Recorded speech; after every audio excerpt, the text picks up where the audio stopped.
আসসালামু আলাইকুম, স্বাগতম বাংলা স্কুপ সংবাদে। আমি মোহাম্মদ কিবরিয়া আজকের সব আন্তর্জাতিক খবর নিয়ে হাজির হয়েছি। শুরুতেই জানিয়ে দিব সংবাদ শিরোনাম, তারপর বিস্তারিত। পেরুর সামানদের ভবিষ্যৎবাণী, ২০২৬ সালে মাদুরোর পতন, ট্রাম্প হবেন গুরুতর অসুস্থ। পুতিনের বাসভবনে ইউক্রেনীয় ড্রোন হামলা, ভিডিও প্রকাশ করে প্রমাণ দিল রাশিয়া। পাকিস্তানের সেনাপ্রধান আসিম মুনির কিভাবে ট্রাম্পের প্রিয় ফিল্ড মার্শাল হয়ে উঠলেন। অস্ত্র সমর্পণের সীমা শেষ, আবারও কি শুরু হচ্ছে ইসরায়েল হিজবুল্লাহ যুদ্ধ। গাজায় যুদ্ধবন্ধে মার্কিন শান্তি পরিকল্পনায় সম্মত ইসরায়েল, বললেন ট্রাম্প। আসসালামু আলাইকুম, স্বাগতম জানাচ্ছি বাংলা স্কুপ সংবাদে। আমি মোহাম্মদ কিবরিয়া। এতক্ষণ শুনছিলেন সংবাদ শিরোনাম, এবার বিস্তারিত। পেরুর লিমা শহরের উপকণ্ঠে প্রতি বছরের মতো এবারও জড়ো হয়েছিলেন দেশটির ঐতিহ্যবাহী শামান বা আধ্যাত্মিক গুরুরা, যারা মূলত তাদের নিজস্ব সংস্কৃতির অংশ হিসেবে ভবিষ্যৎ গণনা করে থাকেন। ২০২৬ সালকে সামনে রেখে তারা যে বিশেষ ভবিষ্যৎবাণী করেছেন তা আন্তর্জাতিক রাজনীতিতে বেশ আলোচনার জন্ম দিয়েছে। শামানদের মতে ভেনেজুয়েলার বর্তমান প্রেসিডেন্ট নিকোলাস মাদুরোর দীর্ঘদিনের ক্ষমতার অবসান হতে যাচ্ছে ২০২৬ সালে, এবং এটি ঘটবে এক নাটকীয় পরিবর্তনের মধ্য দিয়ে। তারা দাবি করছেন মাদুরোর রাজনৈতিক অবস্থান এখন এতটাই নড়বড়ে যে দেশের অভ্যন্তরীণ চাপ এবং আন্তর্জাতিক পরিস্থিতির কারণে তাকে ক্ষমতা থেকে সরে যেতে হবে। অন্যদিকে আমেরিকার রাজনীতি নিয়ে তারা যে বার্তা দিয়েছেন তা আরও বেশি চমকপ্রদ। তারা বলছেন নবনির্বাচিত প্রেসিডেন্ট ডোনাল্ড ট্রাম্প তার দায়িত্ব পালনকালে গুরুতর শারীরিক অসুস্থতার মুখোমুখি হতে পারেন, যা তার প্রশাসনিক কর্মকাণ্ডে বড় ধরনের প্রভাব ফেলবে। শামানরা যখন তাদের বিশেষ পূজা এবং পবিত্র কোকাপাতা ছড়িয়ে এই গণনা করছিলেন, তখন অনেক পর্যটক এবং সাংবাদিক সেখানে উপস্থিত ছিলেন। যদিও এই ধরনের ভবিষ্যৎবাণীকে অনেকে কেবল সাংস্কৃতিক ঐতিহ্য বা বিনোদনের অংশ হিসেবে দেখেন, তবুও বিশ্ব রাজনীতিতে এর একটি প্রতীকী গুরুত্ব রয়েছে। ট্রাম্পের বয়স এবং তার কর্মব্যস্ত জীবন নিয়ে এর আগেও অনেক জল্পনা হয়েছে, আর মাদুরোর শাসনকাল নিয়ে ভেনেজুয়েলার সাধারণ মানুষের মধ্যে তীব্র অসন্তোষ দীর্ঘদিনের। শামানরা বলছেন ২০২৬ সাল হবে সারা বিশ্বের জন্য একটি পরিবর্তনের বছর, যেখানে বড় বড় নেতাদের পতনের পাশাপাশি নতুন শক্তির উত্থান ঘটবে। দর্শক, আপনারা কি মনে করেন, এই ধরনের ভবিষ্যৎবাণী কি আসলেই মিলে যেতে পারে, নাকি এগুলো স্রেফ লোকজ বিশ্বাসের অংশ? আপনাদের মূল্যবান মতামত আমাদের কমেন্ট বক্সে জানাতে ভুলবেন না। এছাড়া আন্তর্জাতিক খবরের নিয়মিত আপডেট পেতে আমাদের চ্যানেলটি সাবস্ক্রাইব করে বেল আইকনটি চেপে রাখুন, যাতে কোনো গুরুত্বপূর্ণ আপডেট আপনার মিস না হয়। শামানদের এই বার্তা নিয়ে এখন ল্যাটিন আমেরিকা জুড়ে সামাজিক যোগাযোগ মাধ্যমে বেশ আলোচনা চলছে, এবং অনেকেই বিষয়টিকে কেবল কাকতালীয় হিসেবে না দেখে বর্তমান ভূরাজনৈতিক প্রেক্ষাপটের সঙ্গে মিলিয়ে দেখছেন। রাশিয়ার পক্ষ থেকে সম্প্রতি একটি চাঞ্চল্যকর ভিডিও প্রকাশ করা হয়েছে, যেখানে দাবি করা হয়েছে যে ইউক্রেনীয় ড্রোন সরাসরি প্রেসিডেন্ট ভ্লাদিমির পুতিনের সরকারি বাসভবন লক্ষ্য করে হামলা চালানোর চেষ্টা করেছে। রাশিয়ার নিরাপত্তা সংস্থাগুলো বলছে এই ড্রোন হামলাটি অত্যন্ত পরিকল্পিত ছিল এবং তারা যথাসময়ে এটি শনাক্ত করে নিষ্ক্রিয় করতে সক্ষম হয়েছে। প্রকাশিত ভিডিওতে দেখা যাচ্ছে রাতের অন্ধকারে একটি ছোট ড্রোন ক্রেমলিনের গম্বুজের কাছাকাছি আসার সময় আকাশেই বিস্ফোরিত হচ্ছে। রাশিয়া বিষয়টিকে সরাসরি তাদের দেশের সার্বভৌমত্বের ওপর আঘাত এবং প্রেসিডেন্টকে হত্যার অপচেষ্টা হিসেবে বর্ণনা করেছে। যদিও ইউক্রেন এই হামলার সাথে তাদের সরাসরি সম্পৃক্ততার কথা অস্বীকার করেছে, তবে এই ঘটনার ফলে দুই দেশের মধ্যে উত্তেজনা এখন চরম পর্যায়ে পৌঁছেছে। আন্তর্জাতিক বিশ্লেষকরা বলছেন পুতিনের বাসভবনের মতো সুরক্ষিত এলাকায় ড্রোনের অনুপ্রবেশ রাশিয়ার অভ্যন্তরীণ নিরাপত্তা ব্যবস্থার জন্য একটি বড় চ্যালেঞ্জ হয়ে দাঁড়িয়েছে। ড্রোন প্রযুক্তির এই অপব্যবহার যুদ্ধক্ষেত্রের চিত্রকে যে পুরোপুরি বদলে দিচ্ছে, এই ঘটনা তারই একটি জ্বলন্ত প্রমাণ। এই হামলার পর ক্রেমলিনের নিরাপত্তা ব্যবস্থা আরও জোরদার করা হয়েছে এবং হাইটেক ড্রোন জ্যামার ও রাডার সিস্টেম স্থাপন করা হয়েছে। রাশিয়ার সাধারণ মানুষের মধ্যে এই ভিডিওটি প্রকাশের পর ব্যাপক উদ্বেগের সৃষ্টি হয়েছে এবং তারা কঠোর পদক্ষেপের দাবি তুলছে। অন্যদিকে পশ্চিমাদের ধারণা এটি রাশিয়ার একটি কৌশল হতে পারে, যাতে তারা ইউক্রেনের উপর আরও বড় ধরনের কোনো হামলার অজুহাত পায়। এই পরিস্থিতির কারণে বিশ্ববাজারে জ্বালানি তেল এবং স্বর্ণের দামেও অস্থিরতা দেখা দিয়েছে। আপনারা যারা আমাদের এই ভিডিওটি দেখছেন, আপনাদের কি মনে হয়, এই হামলা কি সত্যি ইউক্রেন করেছে, নাকি এর পেছনে অন্য কোনো রহস্য রয়েছে? আপনার চিন্তাভাবনা আমাদের সাথে শেয়ার করুন এবং ভিডিওটি ভালো লাগলে একটি লাইক দিয়ে আমাদের উৎসাহিত করুন।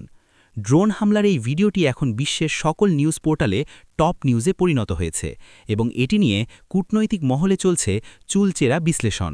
পাকিস্তানের বর্তমান সেনাপ্রধান জেনারেল আসিম মুনিরকে নিয়ে আন্তর্জাতিক অঙ্গনে এক নতুন আলোচনার সূত্রপাত হয়েছে, বিশেষ করে মার্কিন প্রেসিডেন্ট ডোনাল্ড ট্রাম্পের সাথে তার বিশেষ সম্পর্কের সমীকরণ নিয়ে। ট্রাম্পের ঘনিষ্ঠ মহলে আসিম মুনিরকে এখন তার প্রিয় ফিল্ড মার্শাল হিসেবে অভিহিত করা হচ্ছে, যা দক্ষিণ এশীয় রাজনীতিতে এক বিশেষ বার্তা দিচ্ছে। এই সম্পর্কের মূলে রয়েছে আফগানিস্তান এবং দক্ষিণ এশিয়ায় স্থিতিশীলতা বজায় রাখার ক্ষেত্রে পাকিস্তানের সামরিক নেতৃত্বের ওপর ট্রাম্পের অগাধ আস্থা। ডোনাল্ড ট্রাম্পের আগের মেয়াদে আমরা দেখেছি তিনি সরাসরি ডিল করতে পছন্দ করেন এবং পাকিস্তানের সামরিক বাহিনীর প্রভাব সম্পর্কে তিনি অবগত। জেনারেল আসিম মুনির দায়িত্ব নেওয়ার পর থেকে যেভাবে সন্ত্রাসবাদ দমন এবং অর্থনৈতিক সংস্কারে সেনাবাহিনীর ভূমিকা নিশ্চিত করেছেন তা মার্কিন নীতি নির্ধারকদের নজর কেড়েছে।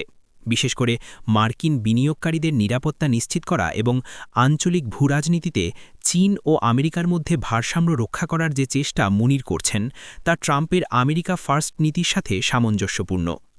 পাকিস্তানি সেনাপ্রধানের এই ইমেজ তাকে ট্রাম্পের কাছে একজন নির্ভরযোগ্য অংশীদার হিসেবে তুলে ধরেছে। এর ফলে পাকিস্তানের জন্য মার্কিন সামরিক সহায়তা এবং IMFের ঋণ পাওয়া আগের চেয়ে সহজ হতে পারে বলে ধারণা করা হচ্ছে। তবে এই ঘনিষ্ঠতা ভারতের মতো প্রতিবেশী দেশগুলোর জন্য উদ্বেগের কারণ হতে পারে কিনা তা নিয়ে বিতর্ক রয়েছে। ট্রাম্প মনে করেন দক্ষিণ এশিয়ায় উগ্রবাদ ঠেকাতে একজন শক্তিশালী সামরিক নেতার বিকল্প নেই এবং আসিম মুনির সেই জায়গাটি পূরণ করছেন। দর্শক, পাকিস্তানের সেনাবাহিনীর সাথে আমেরিকার এই ঘনিষ্ঠ সম্পর্ক কি দক্ষিণ এশিয়ায় শান্তি আনবে নাকি নতুন কোনো মেরুকরণ তৈরি করবে? আপনাদের মতামত অবশ্যই জানাবেন। এই ধরনের গভীর বিশ্লেষণমূলক নিউজ প্রতিদিন পেতে আমাদের চ্যানেলটি সাবস্ক্রাইব করে রাখুন এবং আমাদের সাথেই থাকুন। আসিম মুনিরের এই কৌশলগত অবস্থান তাকে কেবল পাকিস্তানের ভেতরেই নয় বরং আন্তর্জাতিক পর্যায়েও একজন প্রভাবশালী খেলোয়াড় হিসেবে প্রতিষ্ঠিত করেছে, যা ট্রাম্পের আগামী দিনের পররাষ্ট্রনীতিতে বড় প্রভাব ফেলবে। মধ্যপ্রাচ্যের পরিস্থিতি আবারও উত্তপ্ত হয়ে উঠেছে, কারণ হিজবুল্লার কাছে থাকা অস্ত্র সমর্পণের জন্য যে নির্দিষ্ট সময়সীমা নির্ধারণ করা হয়েছিল তা প্রায় শেষ পর্যায়ে। এর ফলে লেবানন সীমান্তে ইসরায়েল এবং হিজবুল্লার মধ্যে এক রক্তক্ষয়ী যুদ্ধের আশঙ্কা নতুন করে দানা বাঁধছে। ইসরায়েলি প্রতিরক্ষা বাহিনী বা IDF ইতিমধ্যেই উত্তর সীমান্তে তাদের সেনা সংখ্যা বৃদ্ধি করেছে এবং বড় ধরনের সামরিক মহড়া চালাচ্ছে। হিজবুল্লার পক্ষ থেকে বলা হয়েছে যে তারা কোনোভাবেই তাদের অস্ত্র ত্যাগ করবে না এবং যে কোনো ধরনের আগ্রাসনের দাঁত ভাঙা জবাব দিতে তারা প্রস্তুত। জাতিসংঘ এবং অন্যান্য আন্তর্জাতিক শক্তিগুলো এই উত্তেজনা কমানোর চেষ্টা করলেও মাঠের চিত্র ভিন্ন কথা বলছে। ইসরায়েল দাবি করছে যে হিজবুল্লার মিসাইল ভান্ডার তাদের বেসামরিক মানুষের জন্য বড় হুমকি এবং এই হুমকি দূর করতে তারা প্রয়োজনে লেবাননের ভেতরে অভিযান চালাবে। অন্যদিকে হিজবুল্লাহ মনে করছে অস্ত্র সমর্পণ করা মানে তাদের অস্তিত্ব বিলীন করা। গত কয়েকদিনের সীমান্তে ছোটখাটো ড্রোন হামলা এবং গোলাগুলির খবর পাওয়া গেছে, যা যে কোনো সময় পূর্ণাঙ্গ যুদ্ধে রূপ নিতে পারে। এই সম্ভাব্য যুদ্ধ কেবল এই দুই পক্ষের মধ্যে সীমাবদ্ধ থাকবে না, বরং এতে ইরান এবং অন্যান্য আঞ্চলিক শক্তিগুলো জড়িয়ে পড়ার প্রবল ঝুঁকি রয়েছে। লেবাননের সাধারণ মানুষ এখন চরম আতঙ্কে দিন কাটাচ্ছে। অনেকেই সীমান্ত এলাকা ছেড়ে নিরাপদ আশ্রয়ে চলে যাচ্ছে।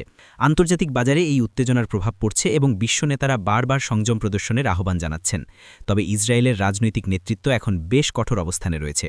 বন্ধুরা, আপনাদের কি মনে হয় এই সংকট কি আলোচনার মাধ্যমে সমাধান সম্ভব নাকি আবারও একটি ভয়াবহ যুদ্ধ আমরা দেখতে যাচ্ছি? আপনাদের কমেন্ট আমাদের জানান এবং ভিডিওটি শেয়ার করে অন্যদের জানার সুযোগ করে দিন। যুদ্ধের এই দামামা মধ্যপ্রাচ্যের শান্তি প্রক্রিয়াকে কয়েক দশক পিছিয়ে দিতে পারে বলে আশঙ্কা করছেন বিশেষজ্ঞরা। গাজায় দীর্ঘস্থায়ী যুদ্ধ বন্ধ এবং শান্তি প্রতিষ্ঠার লক্ষ্যে মার্কিন যুক্তরাষ্ট্রের পক্ষ থেকে একটি নতুন শান্তি পরিকল্পনা প্রস্তাব করা হয়েছে, যাতে ইসরায়েল নীতিগতভাবে সম্মত হয়েছে বলে জানিয়েছেন ডোনাল্ড ট্রাম্প। ট্রাম্প দাবি করছেন যে তার মধ্যস্থতা এবং কূটনৈতিক চাপের কারণেই ইসরায়েল এই নমনীয় অবস্থান গ্রহণ করেছে। এই পরিকল্পনার মূল লক্ষ্য হল গাজায় স্থায়ী যুদ্ধবিরতি কার্যকর করা, জিম্মিদের মুক্তি নিশ্চিত করা এবং সেখানে একটি টেকসই মানবিক সহায়তা ব্যবস্থা গড়ে তোলা। ট্রাম্পের মতে এই চুক্তির মাধ্যমে মধ্যপ্রাচ্যে শান্তির এক নতুন দিগন্ত উন্মোচিত হবে। যদিও হামাসের পক্ষ থেকে এখনও এই পরিকল্পনার বিষয়ে বিস্তারিত প্রতিক্রিয়া পাওয়া যায়নি, তবে ইসরায়েলের এই সম্মতিকে একটি বড় অগ্রগতি হিসেবে দেখা হচ্ছে। এই শান্তি প্রস্তাবে ফিলিস্তিনিদের জন্য অর্থনৈতিক প্যাকেজ এবং গাজা পুনর্গঠনের বিষয়টিও অন্তর্ভুক্ত রয়েছে বলে শোনা যাচ্ছে।